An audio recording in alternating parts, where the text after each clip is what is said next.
MTV Telangana news. Medak జిల్లా రామాయంపేటలోని శ్రీ పద్మావతి గోదాదేవి సమేత వెంకటేశ్వర స్వామి ఆలయంలో ధనుర్మాస ఉత్సవాలు అంగరంగ వైభవంగా కొనసాగుతున్నాయి. నేడు 3వ రోజు స్వామివారికి వేద పండితులు మరియు ఆలయ కమిటీ సభ్యుల ఆధ్వర్యంలో రోజు పల్లకి సేవ, పాసుర నివేదనము తదితర ప్రత్యేక పూజా కార్యక్రమాలు నిర్వహించారు. ఈ సందర్భంగా వేద పండితులు దుర్బల కుమారస్వామి శర్మ భక్తులను ఉద్దేశించి ప్రవచనాలు వినిపించారు.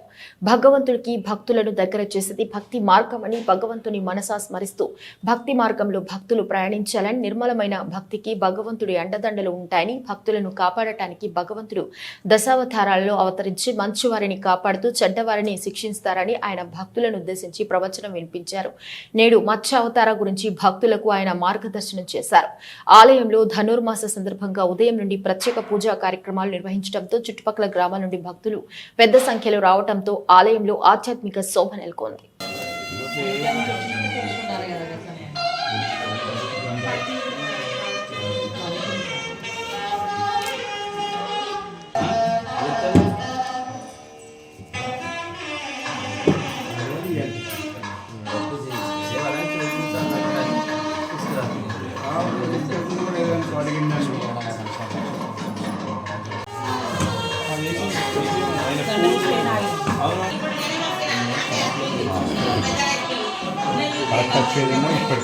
తినండి.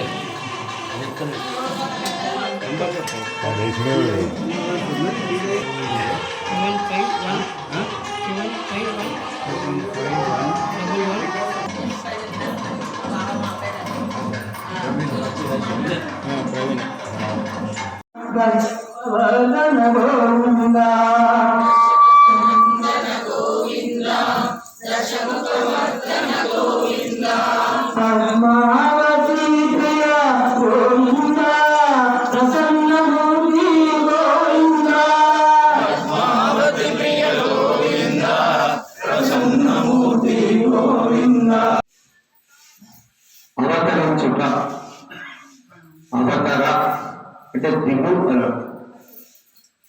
అవతరించడం అంటే దిగడం అనర్థం. ఏదో ఒక ప్రయోజనాన్ని, ఒక మహాకార్యాన్ని సాధించడానికి లేదా ధర్మం చాలా కష్టపడుతూ ఉన్నప్పుడు మళ్ళీ ధర్మాన్ని పునఃస్థాపన చేయడం కోసమని పరమాత్మ అనేక రూపాల్లో కిందికి దిగి వస్తారు. పుట్టడంగా పుట్టినట్లుగా కనపడుతుంది కానీ పుట్టడం కాదు, భ్రమ. ఆ సమయంలో భ్రమలో కనిపించి పుట్టినట్లుగా కనపడుతుంది. ఇప్పుడు గర్భంలో ప్రవేశించి బయటకు రావడం అనేటువంటిది చాలా తక్కువ సందర్భాలు. ఇది అంశావతారాలు ఉన్నాయి పరమాత్మకి.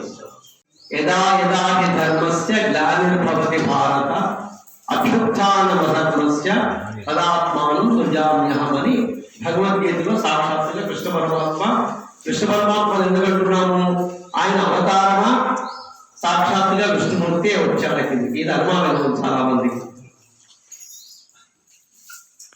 కొన్ని గ్రంథాలు ఏమో అది అవతారంగా చెప్పారు, కొన్ని గ్రంథాలు అవతారం కాదు, సాక్షాత్తుగా పరమాత్మే కిందికి వచ్చాడు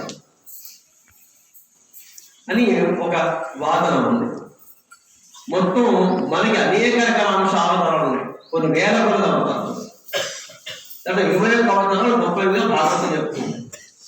దాంట్లో ముఖ్యంగా చెప్పేది 10 అవతారాలు. వాటిలో దశావతారాలు చెప్పుకుంటున్నాము. ఒక బ్రహ్మాండం వెలుగు రూపంలో, ప్రకాశ రూపంలో ఉంటుంది. అది మనస్సుకు తెలుస్తుంది తప్ప కళ్ళకి కదా.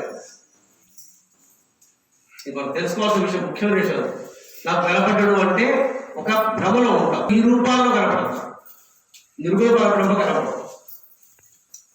ఆ నిర్గుణ పరబ్రహ్మ రూపంలో ఉండేటువంటి పరమాత్మ సగుణ రూపాన్ని, ఒక ఆకారాన్ని ధరించి మనకి కనపడుతూ కొన్ని కార్యక్రమాలు చేసి ధర్మస్థాపన చేస్తారు. ఇక్కడ ఒకే పరమాత్మకి 3 రూపాలు, బ్రహ్మ విష్ణు మహేశ్వరుడు అంటారు. బ్రహ్మ సృష్టికర్త, విష్ణుమూర్తి పోషణకర్త, శివుడు లయకర్త. అంటే 3 కార్యాలు చేయడానికి ఒకే వ్యక్తి 3 రూపాలు ధరించినట్లుగా మనం భావించుకోవాలి. ఇక ఈ విష్ణుమూర్తి పోషణ చేయాలిగా రక్షణ సామర్థ్యం అంతా ఆయనదే.